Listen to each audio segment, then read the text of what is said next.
श्री स्वामी समर्थ. नमस्कार ताई आणि दादांनो. यंदा 3 मार्चला होळी आहे. सर्व महिलांनी होळीला आवर्जून पाळा हे महत्त्वाचे 13 नियम.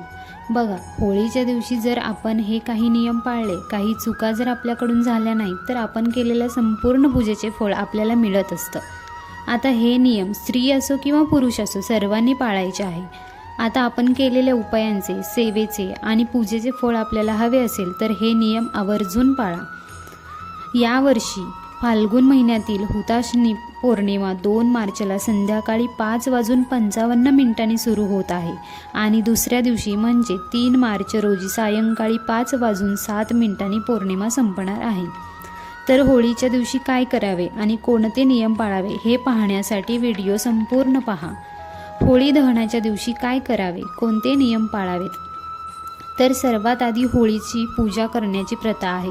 ही पूजा नेहमी शुभ मुहूर्तावर करावी. या दिवशी व्रत किंवा उपवास देखील करता येतो. तसेच होळीच्या दिवशी घराच्या उत्तरेकडील दिशेला तुपाचा दिवा लावावा.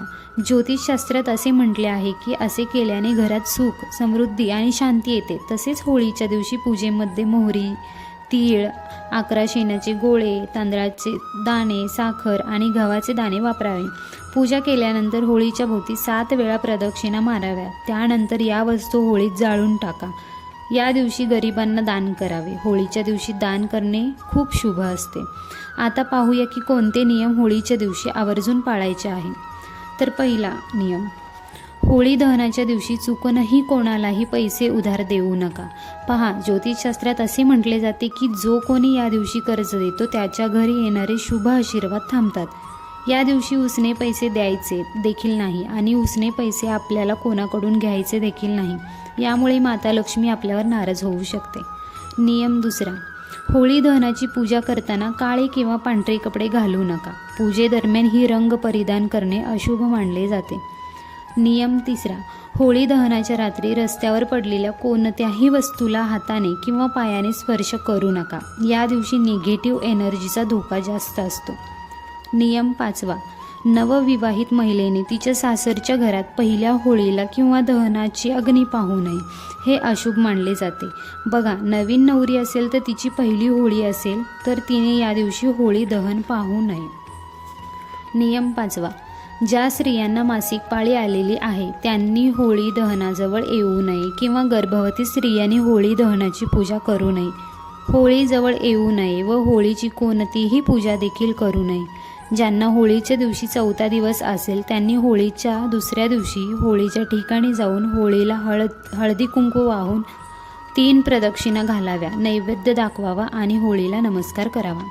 नियम 6वा, होळिका दहनाची पूजा करताना स्त्रियांनी नेहमी पूर्वेकडे किंवा दक्षिणेकडे तोंड करून बसावे आणि मग पूजा करावी.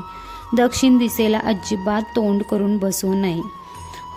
नियम 7वा, होलिका दहन करताना प्लॅस्टिक किंवा रॉकेलने होळी पेटवू नये. होळी नेहमी बारीक गवतानेच त्याचप्रमाणे तूप टाकून कापूरवाडीचा वापर करून पेटवावा.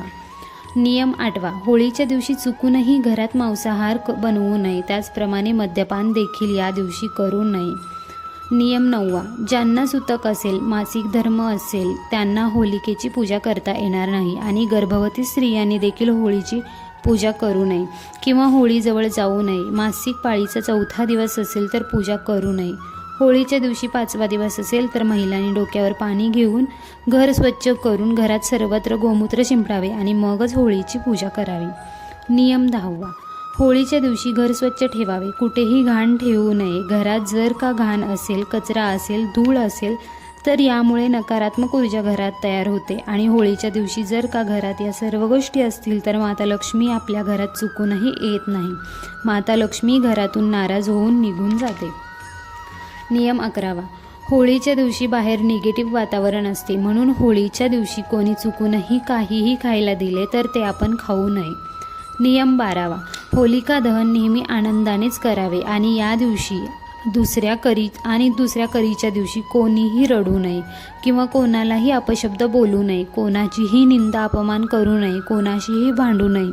होळी हा सण वाईटावर चांगल्याचा विजय प्राप्त करण्यासाठी साजरा केला जातो. नियम 13वा, होळीच्या दिवशी पुरुषांनी होळीची राख आपल्या कपाळाला टिळा लावायचा आहे, तर स्त्रियांनी होळीची राख आपल्या गळ्याला लावायची आहे. यामुळे आपली कीर्ती वाढते, आपल्या घराची आपली प्रगती होते. नियम 14वा, होळीच्या दिवशी हुतानाशी पौर्णिमा असते आणि ही पौर्णिमा खूप मोठी असते.